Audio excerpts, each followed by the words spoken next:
네, 신상진 국회의원 자리했습니다. 안녕하십니까? 네, 안녕하세요. 네, 우리 BBS 불교방송 참 오랜만에 오신 것 같습니다. 예, 네, 그렇습니다. 예, 여기 국회가 코앞인데. 한강다리 건너면. 네, 저희 애청자 그리고 또 시청자 여러분께 우리 인사 말씀 부탁드리겠습니다. 예, 예, 안녕하세요. 예, 성남 중원구를 지역구로 두고 있는 국회의원 신상진입니다. 우리 불교방송 라디오 우리 시청자 청취자 여러분, 불자 여러분들 뵈서 반갑습니다. 하여튼 날도 덥고요. 건강 조심하시고 또 온 나라가 또 온 세계가 불국정토가 되는 그런 우리 기원을 함께 이루는 그날까지 기도하면서 또 우리 함께 이렇게 세상을 살아갔으면 좋겠습니다. 네, 반갑습니다. 네. 우리 신상진 의원님, 저희 BBS 불교방송의 애청자시잖아요. 그렇습니다. 네, 늘 가장 즐겨 듣는 우리 라디오 프로그램 있다면. 예, 아침 6시에 하는 송담 스님 네. 법문하고 그리고 그것도 좀 지나면은 네. 그 고승열전 아. 이제 그거를 좀 자주 듣습니다. 네. 예.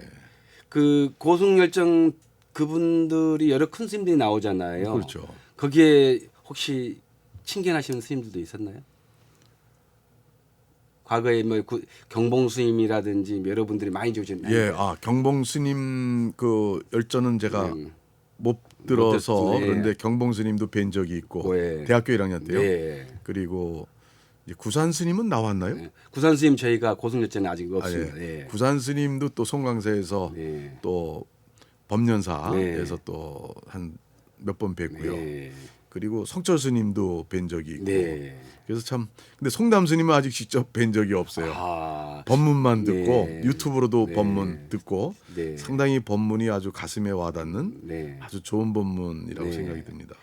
그 송담 스님의 법문과 또는 우리 신상진 의원에게 딱 매치를 시켜보면 참 한때 이렇게 불교 운동을 함께 했던 그런 또 선배님이시기도 하거든요. 아 예.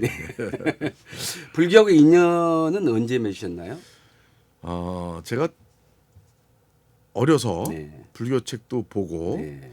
또 고등학교 때 제가 네. 이제 저 다리 골수염 수술을 하고 병원에 6개월 입원해 있으면서 네. 1년 휴학을 하고 네.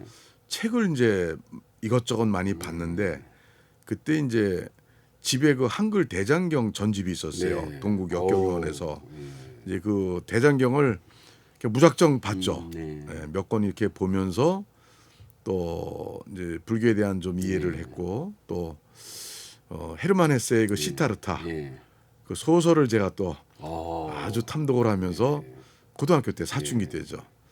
그래서 저도 시타르타 태자처럼 네.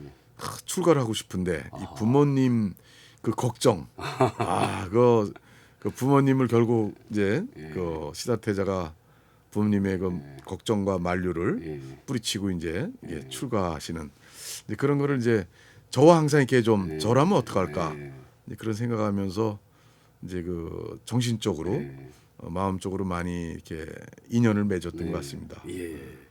그런데 이제 그런 어떤 배경이 있었는데 어때 또 그 직업을 택하는 또 의사라는 직업을 또 택했고 지금은 사선의 국회의원이십니다. 네. 자, 여러 가지 다양한 직업군을 해보셨는데 현재 어느 직업군이 제일 낫던가요?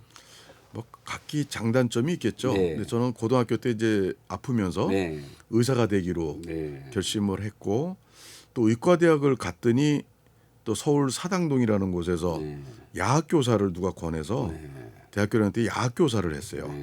그걸 하다 보니까 거기 학생 17살 청년이 공사장에서 이제 사망하는 사건이 있었어요. 그러니까 제자가 사망한. 그렇죠. 뭐 서너 살 차이인데 제자라고 하긴 뭐하지만 하여튼 동생 같은.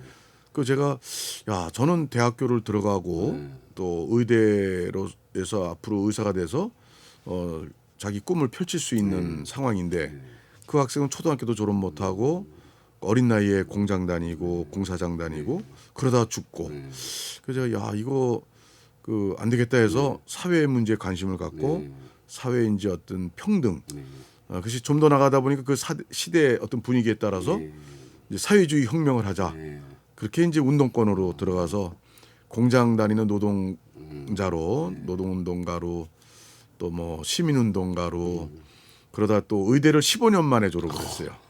그래서 15년 만에 보통 6년이면 6년이죠. 근데 학교를 이제 재적되고 제적되고 투옥도 되고 또 복학을 하고 예. 그 의사가 어렵게 돼서 예.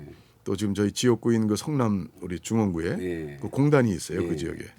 거기서 이제 병원을 또 해서 10년 하고 그러면서 이제 정치할 생각보다도 이제 그 의사로서 또 사회 변화에 사회 변화라는 게 꼭 국회의원만 하는 게 아니니까 이제 그런 역할을 해오다가 어떻게 하다 보니까 2004년도 또 한나라당의 당시 그 김문수 네.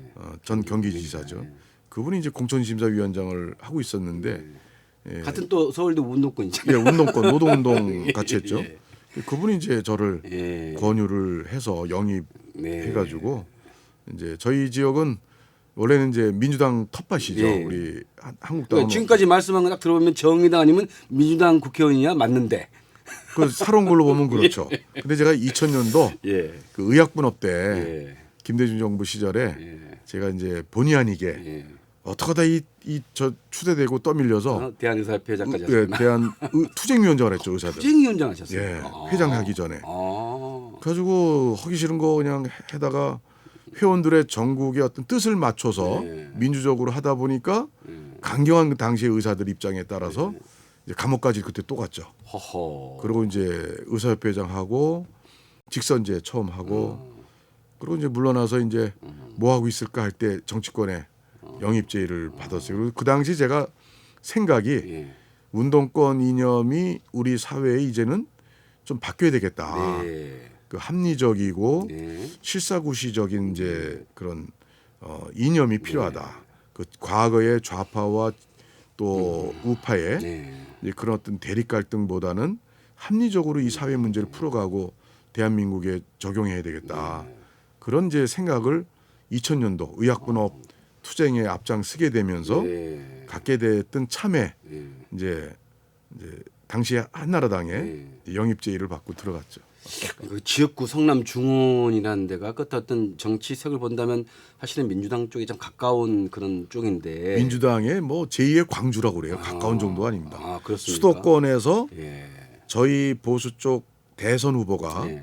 득표율이 제일 하위 꼴찌가 저희 중원구예요. 거기서 당선이 됐다는 거고 또 사선이나 했다는 거는 정말 그 대단한 건데 결국은 부지런과 그런 어떤 사상의 또 그 지역 주민과 좀 만나 보죠. 그렇죠. 좀 아마 주민들께서 제가 84년도에 성남을 들어갔는데 네. 이제 공장 노동자로 또 지하방에서 네. 그 동네에 아주 밑바닥 생활부터 해가지고 네.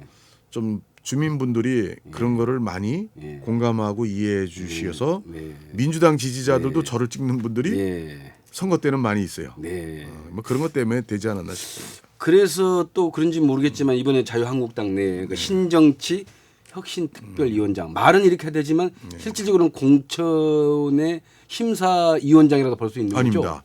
심사위원장은 이제 나중에 공천관리위원회가 이제 연말쯤이나 뭐 나중에 구성이 되면 예. 그때 되는 거고 저는 거기에서 심사할 룰을 만드는 아하, 룰을 만드는. 그런 좀 룰 만드는 겁니다. 그 인재 영입도 하는 어떤 방향을 이제 다양하게 인재 영입위원회는 따로 있고 저는 이제 공천 심사 룰 네. 그거까지만 제 역할입니다. 근데 예. 좀 너무 좀 제가 마치 뭐 공천 칼자루 준것 같이 아니 이제 그러네. 직업이 또 의사이셨고 그러다 보면 이렇게 메시지를 한다고 보통 신문에 이렇게 표현을 하잖아요. 칼하고 연결이 돼서 예. 그건 칼잡이는 아닙니다. 그 최근에 이제 문재인 대통령하고 네. 여야 5당 대표가 이제 정말 1년 한 4, 5개월 만에 네. 자리를 해서 이제 장문에 이제 공동 발표를 냈는데 어떻게 전반적으로 보시면서 또 갔다 오시면서 한교안 대표가 어떻게 말씀하시는지 궁금한데 어떻게 보셨어요? 예, 사실 그 아마 되게 그렇게들 많이 이해를 하셨을 텐데 예측을 다른 건 없고 단지 여야가 초당적으로 힘을 합쳐서 일본의 경제 보복에 대해서 공동 대처한다. 네. 뭐 그게 이제 주요 핵심 내용인 것 같아요. 이제 그렇지만 기왕에 만난 김에 여러 가지 정치적 또 경제적 현안들을 이제 주고받은 내용들에서 서로 자신의 주장을 했고 네. 또 대통령께서도 거기에 대해서 좀 수용하거나 네.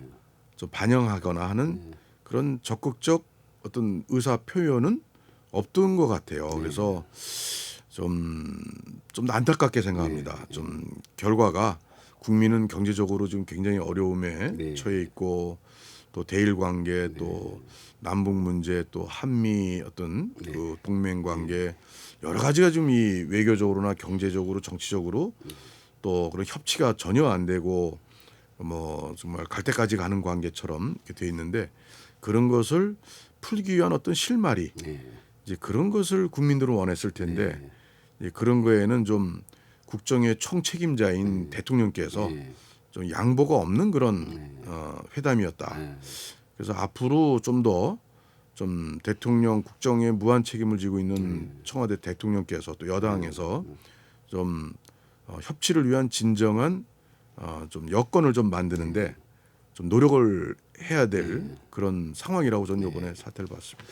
사실 정치적 어떤 문제에서 타협되지 않는 부분 국회에서 많이 논의할 수도 있겠지만 이런 대일 문제 같은 경우는 이번에 어떤 여야를 따라 초당적으로 대처하는 것이 정말 이 국민들이 이번에 그 한교안 대표를 조금 평가를 긍정적으로 한 거 이런 부분 아니겠습니까? 예, 어쨌든 뭐 이 국가의 어려움에 네.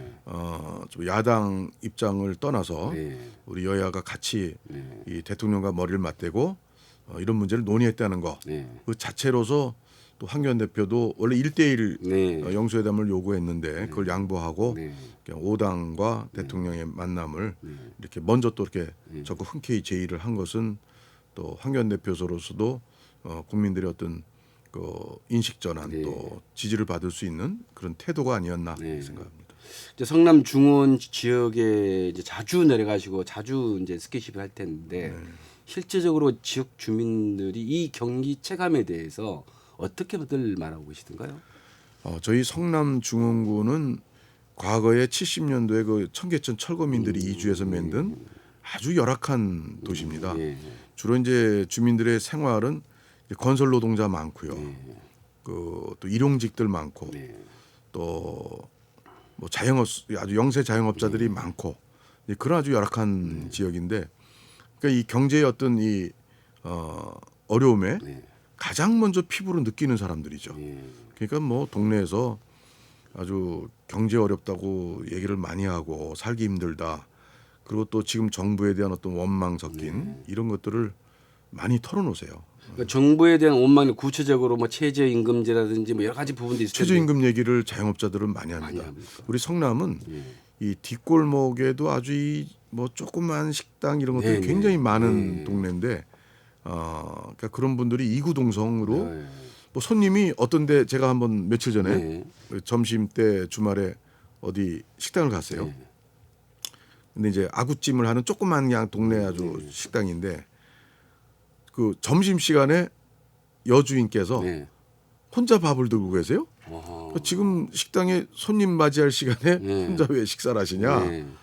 저는 우리 이제 몇 사람하고 식사를 갔는데 그러니까 손님이 없어서 그냥 포기하고 점심 때 그냥 혼자서 하면서 혼자 밥 드시는. 그래서 야 정말 그 모습 보니까 네. 아주 마음 아프고 충격적이었어요. 야 이게 정치 이래서 되나? 네. 이 생각해서 그 아주 저희 지역이 특히 네.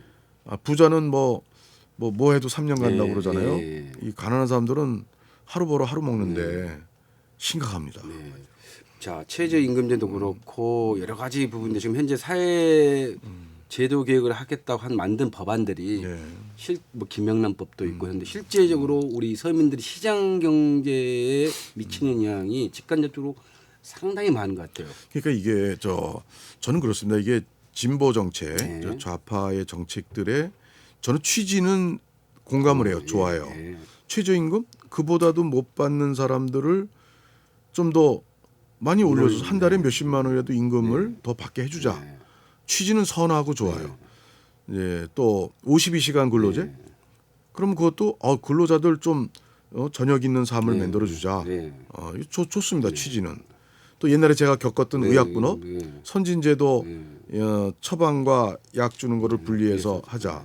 그거 좋습니다. 그런데 이런 취지가 좋다고 정책이 성공하는 취지 목적 달성이 되는 게 아니거든요. 그래서 정책 목표가 달성되려면 그 선한 정책을 했을 때 현장에서 어떻게 이게 작동되는가 이것까지 책임 있게 그걸 검토하고 정책을 시행하지 않으면 결국 고생하는 건 국민이다. 그러니까 최저임금도 그 식당에서요, 이 열악한 영세 식당에서 하루 종일 사람을 써서 최저임금 전에 줬던 거를 왕창 올리니까 한 달에 몇십만 원 더 나갑니다.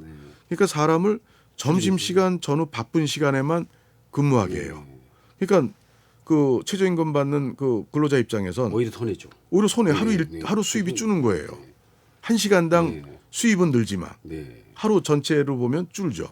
근데 이렇게 해서 오히려 참 이 선한 정책이 결국 작동돼서 그 정책의 대상자들이 겪는 고통을 지금이라도 정부가 빨리 인식을 해서 빨리 틀렸으면 이 정책 수정을 해야 되는데 그 수정을 안 하고 이렇게 괜찮다고 이렇게 하기 때문에 국민들이 더 희망을 갖기가 어렵고 좀 답답해요. 분통을 터뜨리는 부분이 예, 많죠. 맞습니다.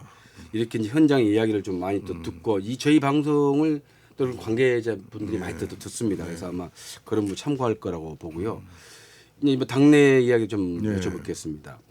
지금 어찌됐든 마지막에 지금 어떻게 보면 좀 나쁘게 표현하면 몽이라고 하나요? 국회 교통위원장 자리를 놓고 이렇게 하고 있는데 그런 부분은 어떻게 보십니까? 참 잘못됐죠. 이게 지금 저는 그랬어요. 20대 총선 우리 당시 새누리당 얼마나 또 국민들 보시기 안 좋았어요.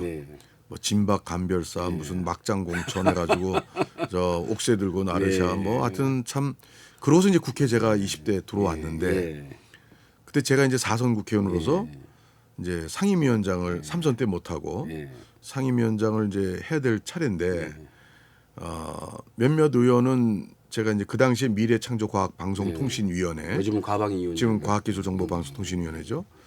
약칭 과방위 거기에 제가 이제 하겠다고 했는데 3선 의원 둘이 자기들도 하겠다 하다가 제가 한다니까 저를 좋게 봤는지 자기들은 그냥 안 하겠다.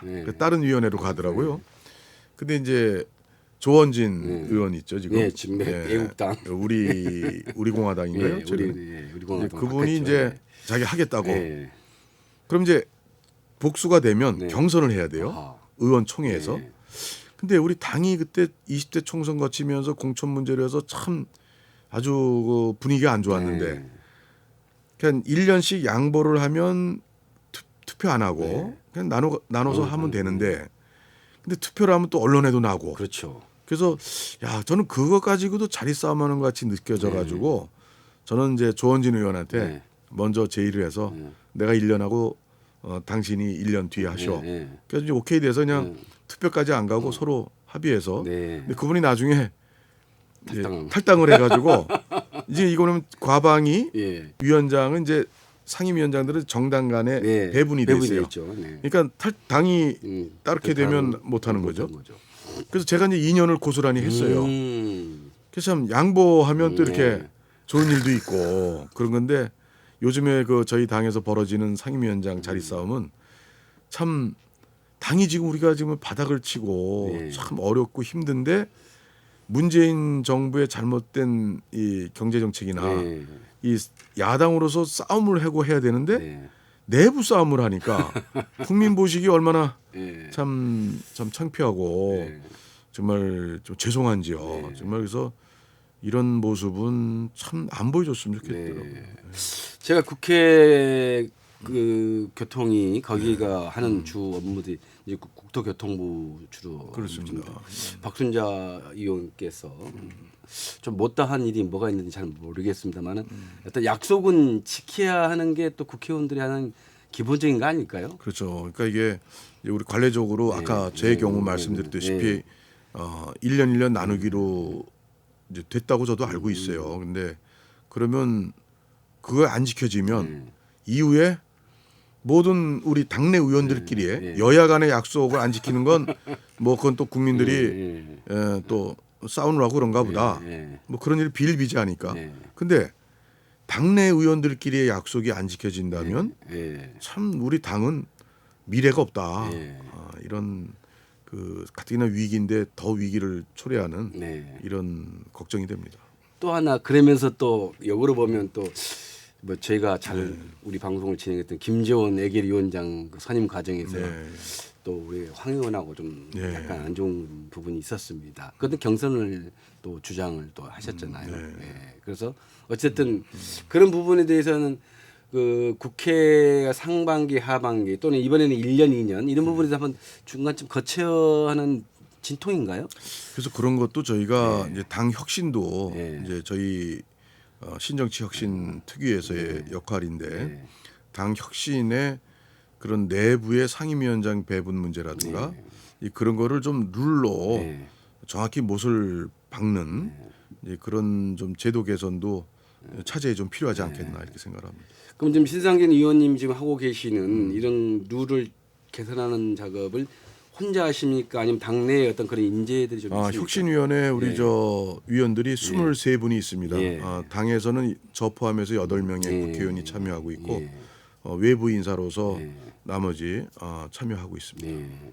그 이제 최근에 우리 신님께서 언론과 접촉한 그 내용을 보면은 여러 가지 공천의 룰 가운데 막말, 네. 뭐 여러 가지 그 뭐 음주, 뭐 그리고 뭐 청년, 뭐 여성 배려인데 간단하게 이 자리를 빌려서 다시 한번 이 부분 한번 정리 한번 해보시죠. 예, 저희 자유한국당이 20대 국회에서 참 잘못을 많이 했죠. 네, 공천서부터 또 대통령 자당의 대통령이 또 탄핵당하는 사태까지 이러기 때문에 그 참 우리 20대 자유한국당 국회의원들이 모두 참 책임감을 많이 느껴야 되는 이런 상황에서 이제 좀 또 국민들께서는 또 많은 좀 인적 쇄신과 변화를 원하시는 게 큽니다. 그래서 좀 정치 신인에 대해서도 진입 장벽을 낮추고 또 사회적 또 정치적 약자라고 볼 수 있는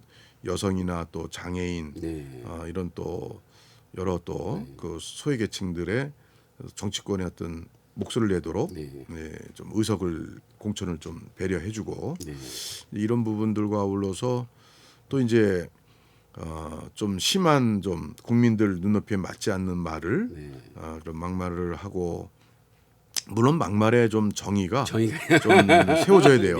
그러니까 무슨 정치인들이 충분히 할 수 있는 말인데 비율 미국 같은데 얼마나 트럼프에 대해서 심한 말들 합니까? 그래도 그는 정치권에서 정치인들이 비유를 들면서 또 그 지지 계층을 생각해서 속 시원하게 상대방을 또 공격하는 또 비유를 쓰기도 하고 근데 지금 어떻게 뭐 언론 환경이 우리 자유한국당이 미운 털이 많이 박혀서 그런지 또 언론 노조에서 대개 또 방송들을 또 소위 장악하고 있다고 보기 때문에 그러니까 이제 우리 한국당을 적폐 세력으로 지금 뭐 문재인 정부와 같이 생각을 하면서 그저 작은 뭐라도 정치인에서 충분히 할 수 있는 말도 그냥 그거를 뭐 그냥 밤낮으로 틀어주면서 우리 당의 이미지를 이렇게 깎아내리는 이제 그렇게 해서 그걸 막말 프레임으로 씌우는 것도 있습니다. 이제 그런 것은 저는 동의할 수가 없고 근데 진짜 뭐 5.18 괴물 집단이라든가 이렇게 좀 심한 그런 좀 것은 정말 정말 그런 막말들에 대해서는 우리 사회적 지탄을 받고 또 우리 당의 뜻이 해가 되고 이런 부분에 대해서는 공천에 있어서 불이익을 확실하게 줘야 되겠다 이런 차원에서도 공천 룰을 검토도 하고 있습니다. 근데 어쨌든 김순례 의원 같은 경우는 그 막말은 아니었지만 다시 그 5.18 징계했는데 다시 들어왔어요. 이런 부분에 대해서는 이제 어떻게 보십니까? 그래서 이제 저는 그래서 저도 그 당내 이 당원 당규상 당원권 정지가 그 이제 선출직 당내 선출직이거든요. 최고위원은 임명직이 맞습니다. 아니고 선출돼서 뽑힌 사람이 당원권 정지가 일시적으로 됐는데 다음에 당원권 정지가 풀리면 그 자리에 오는 거 아니냐 아니냐 이거에 대한 이 좀 정확한 규정이 없어요. 그래서 복귀되는 거를 뭐 막을 규정은 현재로서는 없다고 보는데 근데 저는 다시 복귀되는 거는 좀 당원권 정지의 그 취지에 윤리위원회에서 결정한 취지에 좀 맞지 않는가, 네. 안 맞는 거 아닌가 네. 이렇게 생각해서 좀 적절치 않다 이렇게 예. 생각합니다. 자, 그 정말 어떤 면에서 보면 또 중도적인 입장에서도 말씀하시고 또 자유한국당 내에 또 잘못된 점은 또 야당 의원 못지않게 또 이렇게 말씀하시는데 이 페이스북에서도 그런 글을 많이 올리시더라고요. 네.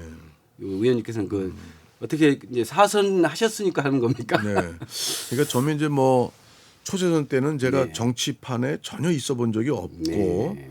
의사로서 또 과거 학생 때는 또 민주화 운동, 학생운동, 노동운동 네. 그리고 시민운동 또 의사 이렇게 하다가 의사협회 회장 네.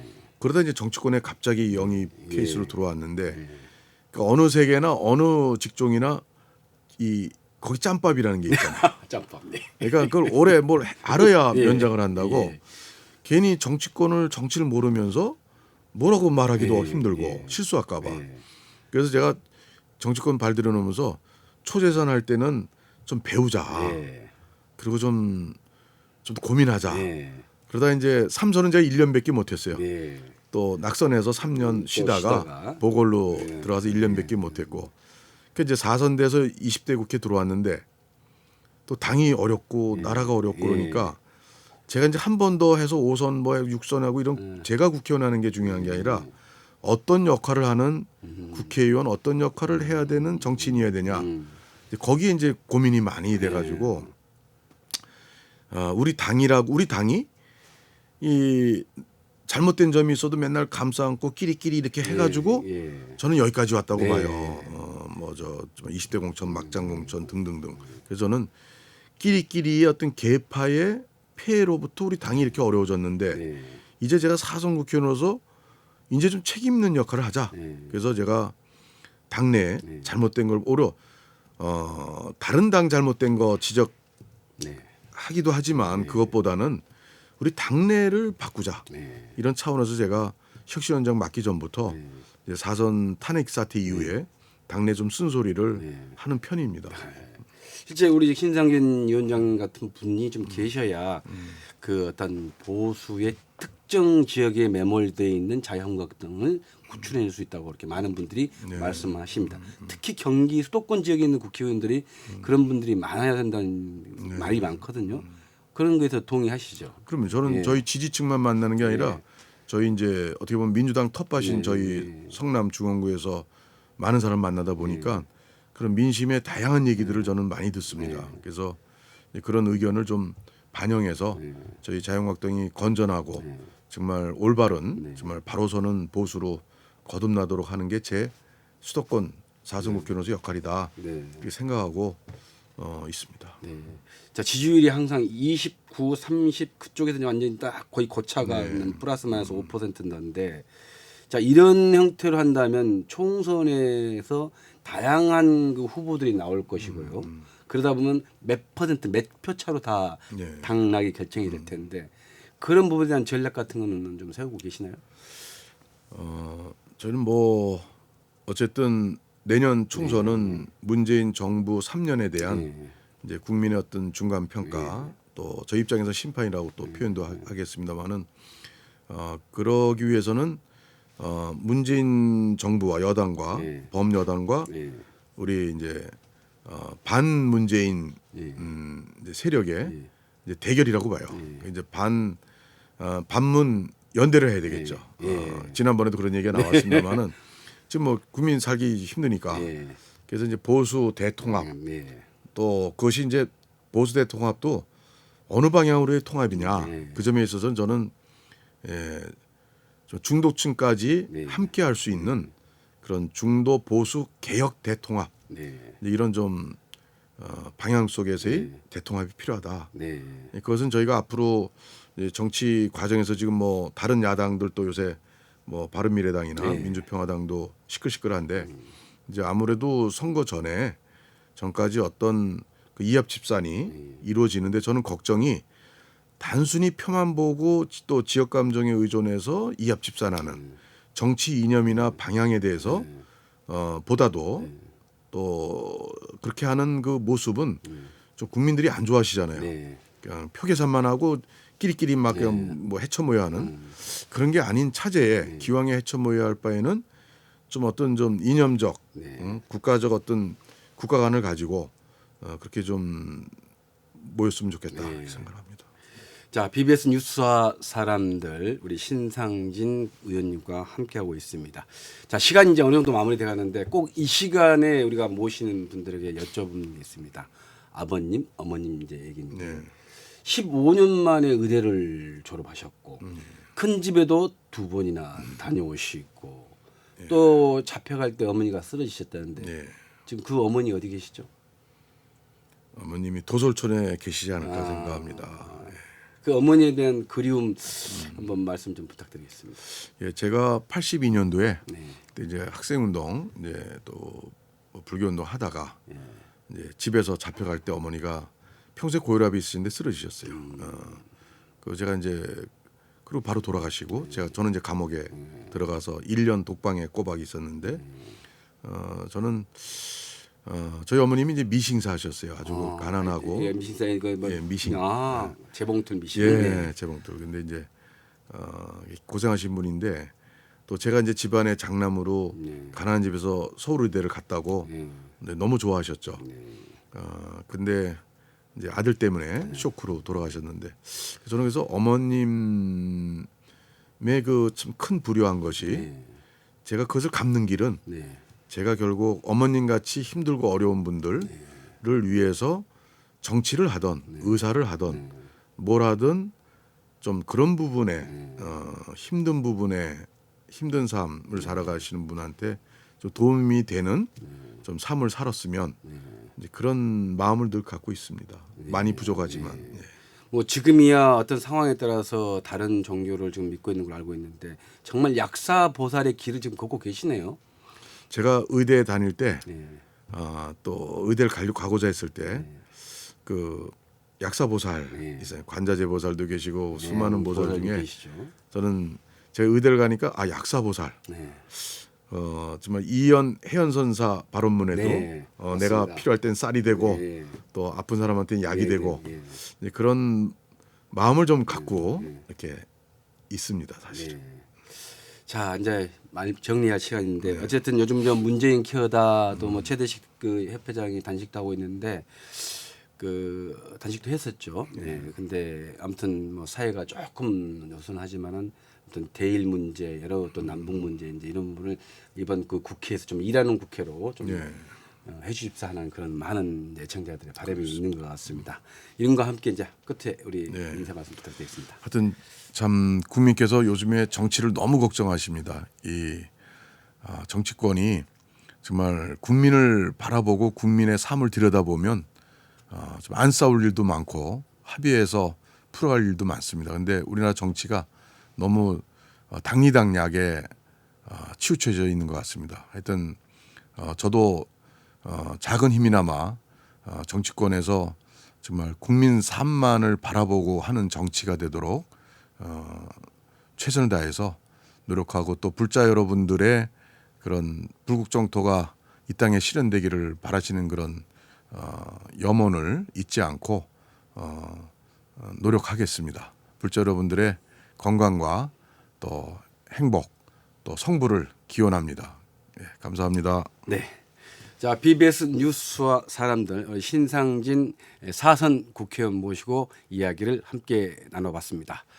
자, 태풍이 이제 지나갔습니다. 그리고 또 폭염이 또 올라올 텐데 건강 잘 챙기시길 바라며 다음 주 이 시간에 다시 찾아뵙도록 하겠습니다. 감사합니다.